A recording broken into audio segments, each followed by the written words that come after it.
Afternoon, everyone. This is the second part. I don't know if you saw the previous video. There's a previous video about an electric blanket that caught light on my dad's bed. He was actually in the bed actually at the time. It's only a single bed, but you can actually see where the cable actually caught light. Can you see that there? You can see where it started to. There's a hole right through. And you can see where the cable actually burnt into the bed. You can see where it burnt into the bed, which is quite amazing. So you can see how the fire was beginning to spread with the heat. So I'd imagine pretty much at this point, it was a light, I would have thought. Now, I don't know. It's not showing there, but you can clearly see where the cable is. And like please go back and have a look at that other video, because it shows you the electric blanket.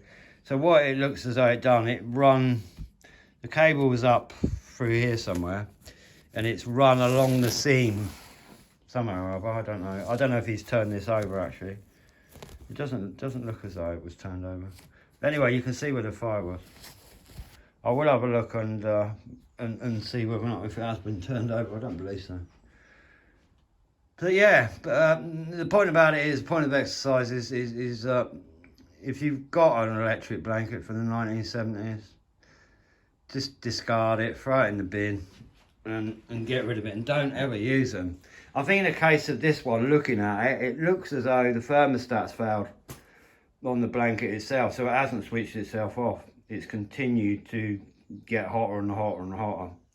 If you've got those old electric blankets, don't use them. Get rid of them, bin them. And even if you've got a new up-to-date blanket, whatever you do, don't get in it and switch it on, have it switched on. Because it can be fatal. You'll burn your house down, and if you're not careful, you lose your life as well. I mean, to die of burns or to suffer major burns is must be a terrible thing. I've been quite lucky in that sense. I burnt myself before, but not to the extent of dying from first-degree burns. Here we are in sunny Woking, look. Upstairs, that Range Rover looks like all the paint's coming off the roof. Anyway, have a look at the other video, and so this is the second part. And I shouldn't think there'd be any more updates on this. But anyway, I'll write a nice heading, just saying, you know, don't do it. I mean, if you're elderly, or, you know, if you're of the older generation and think you're invincible, you know, think again, because you can seriously, it can be life-changing. Anyway, thanks for viewing, and I'll speak to you on the next one. Thank you very much. Bye-bye.